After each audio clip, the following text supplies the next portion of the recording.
सीधी सीधी बात, ऊपर से आपने 18 नंबर सही कर लिया। क्यों भाई? क्योंकि आपने 18 नंबर ये सही कैसे किया, एक आपने पैसेज किया, एक आपने नोट मेकिंग किया, वो भी सही किया। फिर आपने यहाँ पे 23 नंबर आपने सही किया सारे सारे। मान लो 3 नंबर हटा दो इसके अंदर से, 3 नंबर माइनस कर दो, ग्रामर में मिस्टेक हो गया, कोई दिक्कत नहीं, फिर भी तो आपके पास 38 नंबर सॉलिड ही बन रहे हैं मेरे भाई। और जो रिमेनिंग आप मेरे भाई आप क्लास 11th में हो, अगर आपका इंग्लिश का पेपर है तो मेरे भाई दिल दिमाग से एक चीज सुनना, किस तरीके से आप पेपर के अंदर में अभी जो आपके एनुअल एग्जाम है वहां पे आप 80 में से अप्रोक्स 70 प्लस कर सकते हो। इंग्लिश के अंदर में अगर मेरे भाई एक पॉइंट याद रखना, अगर इंग्लिश में आप परसेंटेज को हाई कर देते हो तो डेफिनेटली आपकी परसेंटेज बढ़ जाएगी इंग्लिश के अंदर में। और एक पॉइंट और याद रखना, आपके बोर्ड से आपको होता है कि अगली साल आपका 12th में बोर्ड होगा, उससे पहले आपको क्या चीज करनी है जो कि बोर्ड के एग्जाम में आप अच्छा कर पाओ। बस इंग्लिश के लिए एक पॉइंट याद रखना कि जो चीज बता रहा हूं उस पॉइंट को याद रखना। और जो एग्जामिनर्स ने आपको जो सीबीएसई ने पहले अलॉट कर दिया है, सेक्शन ए जो है आपके 26 नंबर के कैसे बन रहे, रीडिंग स्किल्स कैसे बन रहे, या 18 नंबर आप कैसे ला सकते हो मेरे भाई, बस पॉइंट को याद रखो, करना कुछ नहीं है, बस इस वीडियो कंप्लीट देख लेना, आपके इंग्लिश में पूरा मामला खत्म हो जाएगा, टेंशन नहीं होगी आपको। सबसे पहले आप जानते हो रीडिंग कॉम्प्रिहेंशन आपके पास ये अनसीन पैसेज आएगा जो कि 10 नंबर का होगा। और मेरे भाई 8 नंबर का आपके पास सबसे इंपॉर्टेंट पॉइंट क्या होगा यहाँ पे, जो आप सामने देख सकते हो, ये आपके सामने नोट मेकिंग होगा। क्या होगा भाई, यहाँ पे आपके पास क्या है, या नोट मेकिंग, जो कि आपके 5 नंबर ऊपर के पूरी फॉर्मेशन फॉर्मेट के, 3 नंबर ये आपके समरी के। और समरी के अंदर में क्या करना है मेरे दोस्त, ये आपको 200 से 250 वर्ड्स में जाना है। लेकिन लास्ट ईयर मिड टर्म में क्या करा था, मिड टर्म के अंदर में बच्चों ने कर दिया था भाई 400 प्लस कर दिया था, एग्जामिनर सीधा सीधा ऐसे काट रखा था। तो मतलब आपको वर्ड लिमिट का भी ध्यान रखना है, इतना वर्ड लिमिट भी एक्सीड नहीं करनी है। तो एक पॉइंट समझे यहाँ पे, जब आप ये नोट मेकिंग कर लेते हो मेरे भाई, ये थोड़ा सा बहुत ईजी है, टफ भी है, बट आप लोग को टेंशन नहीं लेनी है। आप लोग प्लेलिस्ट में जाके चेकआउट कर लो नोट मेकिंग कैसे किया जाता है मेरे भाई, आपको प्लेलिस्ट में मिल जाएगा। जो मिड टर्म में करवाया था वो नोट मेकिंग, इवन ग्रामर के पूरा पोर्शन उसके अंदर है, उससे बाहर आपको बाहर नहीं जाएगा। ये पॉइंट हो गए। नोट मेकिंग में टाइटल हो गया, ये नंबर आइडेंटिटी डालोगे, जैसे मान लो मेन कीवर्ड्स होते हैं उसके 1.1 1.2 इस तरीके से, फिर कीवर्ड ग्लोसरी डालोगे, नोट्स डालोगे, फिर समराइज करोगे। ये आपके टोटल कितने 8 नंबर का है, आप ध्यान से सुनते जाओ आगे मेरे भाई। ये पॉइंट तो हो गया। उसके बाद सेक्शन बी के अंदर आपके कितने 23 नंबर देके जा रहा है, जो कि आपको सेक्शन बी याद रखना है भाई, जो कि grammar and creative writing skills है। इसे इंपॉर्टेंट मार्क करो। जो आपके सामने देखो 7 मार्क्स का क्या क्या आ रहा है आपके पास, question on the gap filling, एक गैप फिलिंग ऑलरेडी आपको प्लेलिस्ट में मिल जाएगा, वो चेकआउट करो, सेम उसी तरीके का गैप फिलिंग आएगा।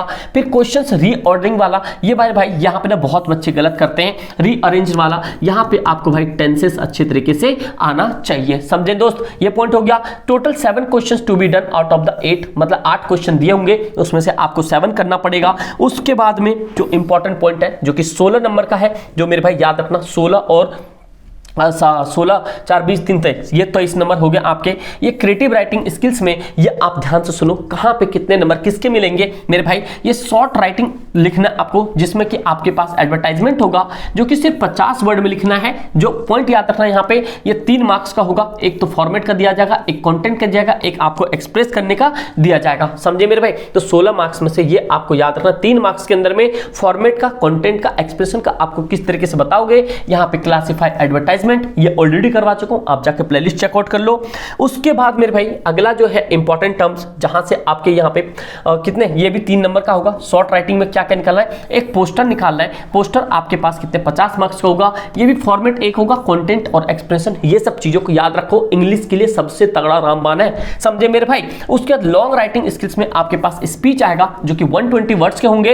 ये आपको कितने भैया, ये 5 नंबर का जाएगा। तो ये पॉइंट याद रखो, अभी से स्पीच आप तैयार करके रख लो भैया, स्पीच जो है आपके कितने 5 नंबर के आ रहे हैं, समझे। उसके बाद डिबेट आएगा, डिबेट भी आपके कितने 5 नंबर के हैं। तो मतलब आपको समझ आ गया होगा कि ये आपके पास एक तो एडवर्टाइजमेंट हो गया, एक आपके पास यहाँ पे डिबेट हो गया, एक आपके पास यहाँ पे स्पीच हो गया, फिर आपके पास एडवर्टाइजमेंट हो गया, डिबेट हो गया, स्पीच हो गया, एक आपके पास पोस्टर हो गया। ये सारे मिला के आप कितने नंबर ला सकते हो, पूरे 23 नंबर आप अपने अंडर में कर सकते हो। तो अब एक पॉइंट देखो, सीधी सीधी बात, ऊपर से आपने 18 नंबर सही कर लिया। क्यों भाई? क्योंकि आपने 18 में ये सही कैसे किया, एक आपने पैसेज किया, एक आपने नोट मेकिंग किया, वो भी सही किया। फिर आपने यहाँ पे 23 नंबर आपने सही किया सारे सारे। मान लो 3 नंबर हटा दो इसके अंदर से, 3 नंबर माइनस कर दो, ग्रामर में मिस्टेक हो गया, कोई दिक्कत नहीं, फिर भी तो आपके पास 38 नंबर सॉलिड ही बन रहे हैं मेरे भाई। और जो रिमेनिंग पार्ट आप उसमें भाई लंका लगा ही दोगे, तो वही तो चीज है मेरे भाई, आपको पैटर्न समझना होगा। उसके बाद आपके पास सेक्शन सी, जो कि 31 मार्क्स का है। मतलब यहाँ पे literature text book supplementary reading आएगी, जो कि आपको यहाँ पे दिखा रहा है। यहाँ पे 1 पोएट्री एक्सट्रैक्ट होगा, आउट ऑफ 2 में से 1 करना पड़ेगा, हॉर्नबिल के अंदर से आएगा, समझ रहे हो बात को, जो कि 3 नंबर का होगा, तो ये भी पॉइंट समझ आ जाए। फिर आपके 1 प्रोस एक्सट्रैक्ट होगा, जो 2 दिए होंगे उसमें से आपको 1 करना होगा, हॉर्नबिल के अंदर से, ये 3 नंबर का होगा, समझे भाई। उसके बाद आपके पास फिर से आपके प्रोस दिया होगा एक्सट्रैक्ट, जिसमें स्नैपशॉट के अंदर से ये आपके 4 नंबर का होगा, समझे भाई। फिर हॉर्नबिल में से 2 शॉर्ट क्वेश्चंस दिए होंगे, उसमें से आप एक प्रोस होंगे, एक पोएट्री होंगे, जो कि 3-3 नंबर के 2 क्वेश्चंस, मतलब आपके पास 3-3 मार्क्स के 2 क्वेश्चन, 6 नंबर यहां हो जाएगा। उसी तरह से आपके पास नीचे स्नैपशॉट में भी ये दे रखे हैं। और इंपॉर्टेंट पॉइंट याद रखो, ये जो 6-6 नंबर वाले क्वेश्चंस हैं, चाहे स्नैपशॉट के हो या हॉर्नबिल्स को, आपको क्या करना है, यहाँ पे कोई गलती नहीं करनी है, ये भी पॉइंट आपको याद रखना है। ये 6-6 नंबर वाले, और ऊपर भी एक आपके पास हॉर्नबिल के अंदर में भी जो ये क्वेश्चंस है, ये बहुत ईजी तरीके से आएंगे भाई, क्वेश्चंस बहुत ईजी होते हैं, ये पॉइंट आपको याद रखना है। ये देखो पैसे जितने भी आपके पास यहाँ पे लॉन्ग क्वेश्चन होंगे, ये 6-6 नंबर वाले, इसकी गलती नहीं करनी बिल्कुल भी। अगर आप इतना करते हो, देखो सीबीएसई कहना है इतना, अगर आप सारी चीजें कर लेते हो तो मेरे भाई आपका सारा काम बन जाएगा। और आपके सामने दिया हुआ है हॉर्नबिल से क्या क्या चीज आ रहा है, पोर्ट्रेट ऑफ लेडी आ रहा है, photograph, we are not afraid to die, ये आ रहा है डिस्कवरिंग द टर्ट्स, ये वाला जो लेबनन वाला टॉप, लेबनन टॉप वाला, वॉइस ऑफ रेन, पोएम है, चाइल्डहुड है, the adventures, silk road, father to son, ये आ रहा है स्नैपशॉट के अंदर में, एड्रेस आ रहा है, summer of the beautiful white houses, mother's day, birth, ये वाला आप जानते हो। तो क्या आप बता सकते हो बर्थ वाला, अगर आपने यहाँ पे बर्थ वाला चैप्टर किया है